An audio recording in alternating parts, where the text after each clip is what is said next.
C'est une semaine spéciale et nous parlons de l'ultime pour nous tous. Où allons-nous après notre mort? Qu'en est-il du ciel? Qu'en est-il de l'enfer? Que dit la Bible? Et qu'en est-il des gens qui y ont réellement été?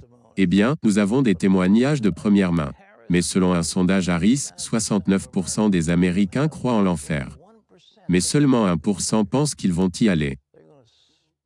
Il y aura des gens qui vont être très surpris. Mais croient-ils littéralement à un enfer de feu et de soufre? Bill Wiese dit qu'il a passé 23 minutes en enfer.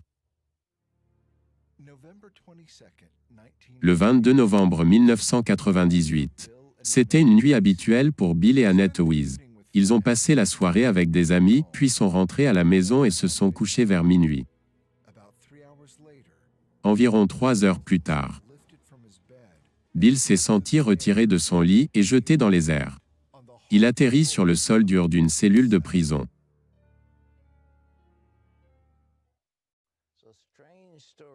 Une histoire étrange qu'il raconte dans un livre intitulé « 23 questions sur l'enfer » et aussi 23 minutes en enfer.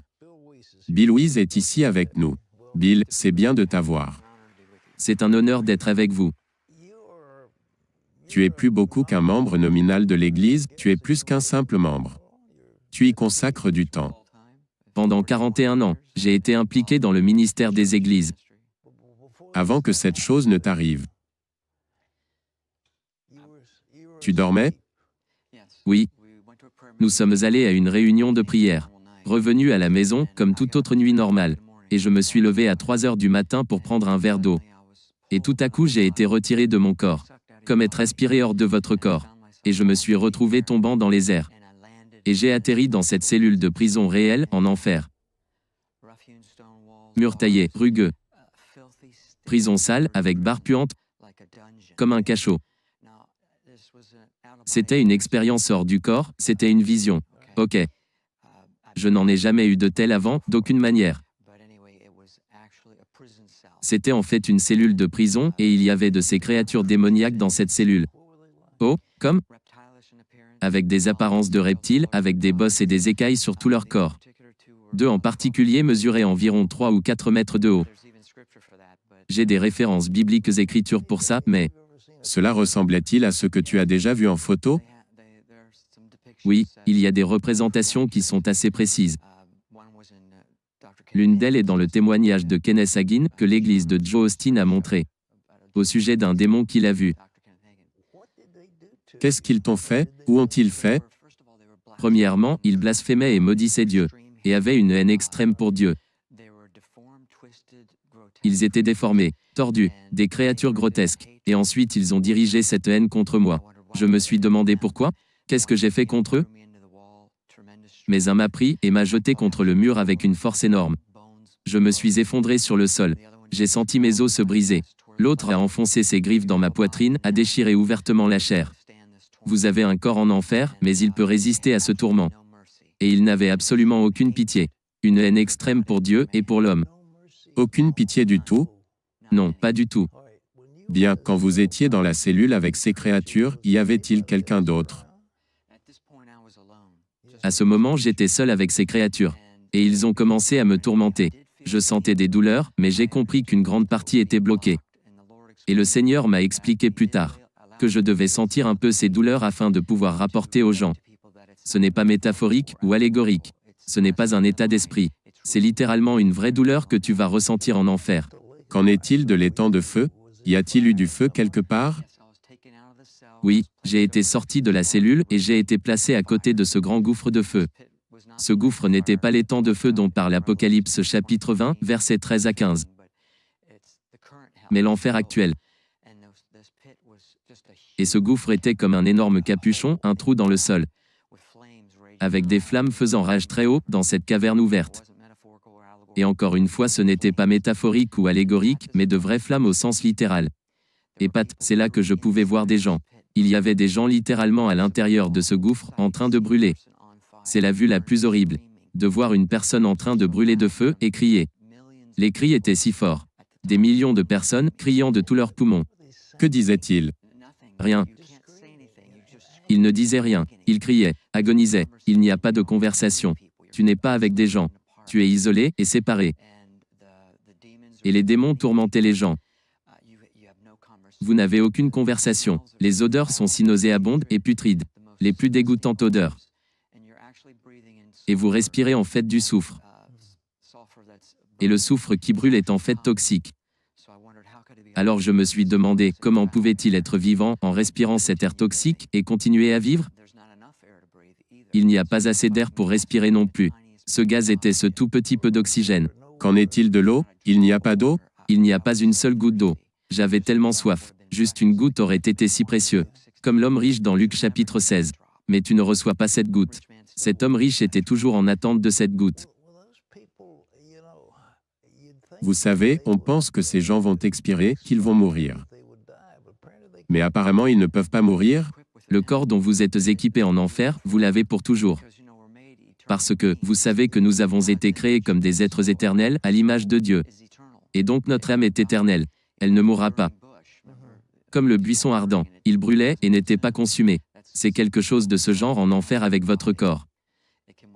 Il peut résister à ces tourments. Vous voulez mourir. Je voulais mourir, mais vous ne le pouvez pas.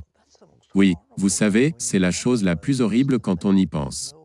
Juste penser qu'il n'y a pas de fin. Qu'il n'y a pas de fin. Bien Pat, c'est la partie la plus horrible. Quand j'ai compris que je n'en sortirai jamais, jamais, et de savoir que tu seras là pour l'éternité, sans espoir. Tu sais, Ésaïe 38 verset 18 dit, « Ceux qui descendent dans la fosse ne peuvent pas espérer en cette vérité. » Tu n'as pas d'espoir pour Jésus parce que c'est trop tard pour eux. La décision est finale, et c'est vraiment le pire, sachant que vous n'en sortirez jamais. Vous savez, cela peine le cœur des gens. J'espère que les gens qui écoutent votre témoignage comprendront ce que c'est. Il n'y a rien de plus horrible pour vous quand vous n'avez aucun espoir, aucun avenir, rien. Sauf des douleurs et tourments constants, pour toujours. C'est la chose la plus horrible que la pensée des gens ne puisse même pas imaginer. Les horreurs de l'enfer, votre esprit ne peut même pas y aller. Une seule de ces choses vous tuerait. Et l'obscurité, j'ai pu voir un tout petit peu à travers les flammes. Mais l'obscurité est juste consumante. Même un peu de la lumière des flammes est si sombre que vous pouvez réellement sentir l'obscurité. Exode 10 verset 21 parle d'une obscurité qui peut être touchée. Donc ce n'est pas une exagération. Parce qu'il y a tellement de mal et de méchanceté dans cet endroit. Il n'y a aucun amour d'aucune sorte. Vous comprenez que vous n'allez jamais être sauvé. Il n'y a pas d'ange pour vous protéger. Il n'y a personne à qui parler, vous n'allez pas sortir de là. Personne à qui parler. Il n'y a aucune amitié, rencontre. Aucun. Vous n'aurez aucune rencontre. Les gens pensent qu'ils verront beaucoup de leurs copains en enfer. Ça ne sera pas de cette façon. Tu es seul. Tu es seul pour toujours?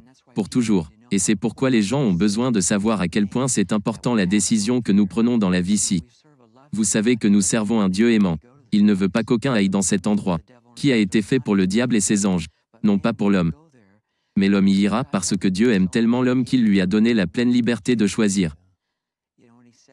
Vous savez ce qu'il a dit, tes propres paroles te condamneront. As-tu finalement crié à Jésus? Comment es-tu sorti de là? Bien, quand je regardais tout ce tourment et les gens qui brûlaient dans le feu, j'ai commencé à être soulevé à travers ce tunnel. Et c'est là que cette lumière brillante est apparue. Soudainement il eut cette lumière brillante.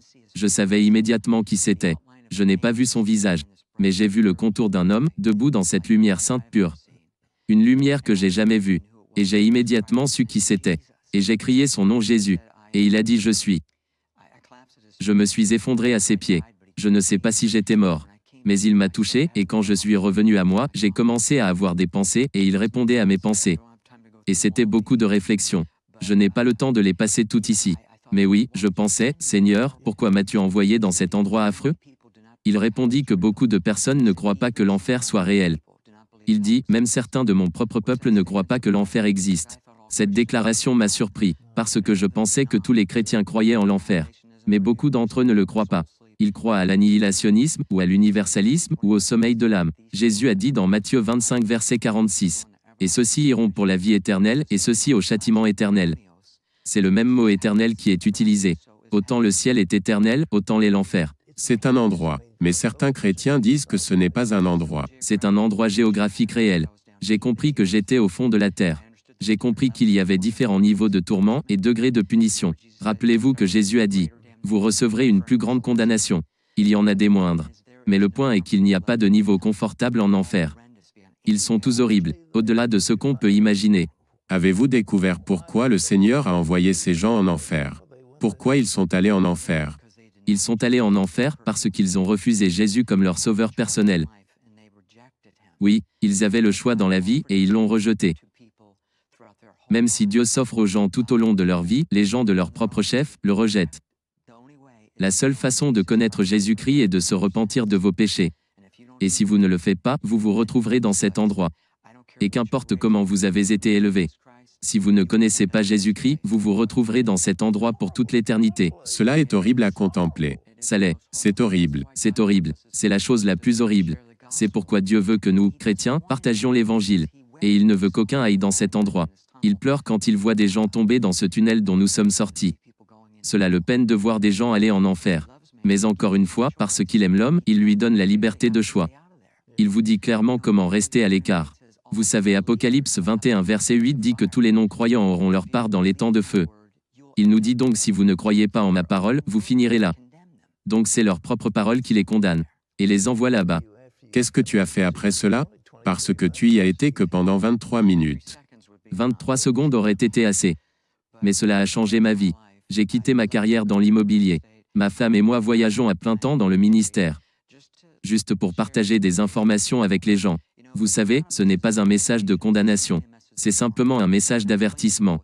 Et j'explique aux gens que ce n'est pas important de croire en mon expérience. Ce qui est important, c'est qu'ils vérifient ce que la parole de Dieu dit. Avez-vous identifié pourquoi vous avez été choisi pour aller là-bas? J'étais le moins probable. Je n'étais pas un Billy Graham. J'étais juste un courtier immobilier, faisant son travail. J'avais ma propre entreprise. Je suis une personne conservatrice. Je ne me sentais pas à l'aise de partager cette expérience. Mais le Seigneur me demande de la partager. Et maintenant l'inconfort ne me dérange guère. Parce que si une personne peut être amenée aux Écritures. Étiez-vous terrifié quand vous avez été enlevé de votre corps? Étiez-vous terrifié? J'étais terrifié au-delà de ce que je peux expliquer. Et je suis une personne calme de nature et je sais quelque chose au sujet de la peur. J'ai été attaqué par un requin-tigre de 3 mètres, tiré sous l'eau quand je surfais. Et il a attrapé ma jambe. Et donc cette peur que j'ai éprouvée est pâle en comparaison de ce que vous ressentez en enfer. Ils ne sont même pas comparables. Il n'y avait aucune fin à cela. Aucune fin. Aucune fin. Dieu te bénisse. Mesdames et messieurs, ce livre, 23 minutes en enfer, vous pouvez l'obtenir. Il est disponible. Laissez-moi vous poser une question. Il y avait un homme riche qui a dit, « Que diriez-vous de renvoyer quelqu'un pour dire à mes frères ?» Et Abraham a répondu qu'ils ont Moïse et les prophètes. S'ils ne les croient pas, ils ne nous croiront pas, même si quelqu'un ressuscitait d'entre les morts. Mes amis, croyez-vous ce que cet homme a dit? C'est dans la Bible. Encore, et encore, encore, des gens y ont été, ils l'ont vu et ils sont venus vous avertir et dire que vous ne voudriez même pas y aller. Je veux dire que c'est horrible que je ne peux imaginer. La pensée qu'il n'y aura jamais de fin à cela. Pour toujours et à jamais, les temps de feu. Pour toujours et à jamais, c'est ce que la Bible dit. Sans fin. Vous avez un corps qui ne peut pas mourir. Tu veux mourir mais tu ne peux pas mourir. Et Bill est ici et nous dit ce qui lui est arrivé. Pourquoi Dieu l'a choisi? Il ne sait pas. Personne d'entre nous ne le sait. Mais il n'a pas fait ce choix. Et il a vécu quelque chose, les horreurs de cet endroit. Je vous demande ceci. Je vous offre en ce moment un moyen de sortir de cela. Afin que lorsque vous mourrez, vous n'irez pas en enfer. Vous irez au paradis. Vous serez au paradis avec Jésus. Il l'a dit au voleur sur la croix. Aujourd'hui même, tu seras avec moi au paradis. Non pas tu seras avec moi en enfer, mais tu seras avec moi au paradis. Parce qu'il a dit, Seigneur, souviens-toi de moi quand tu entreras dans ton royaume. Choisirez-vous la vie? Choisirez-vous la vie alors que Dieu vous parle en ce moment? Priez avec moi. Seigneur Jésus-Christ, je sais que tu es mort pour prendre sur toi la peine pour tous les péchés que j'ai commis.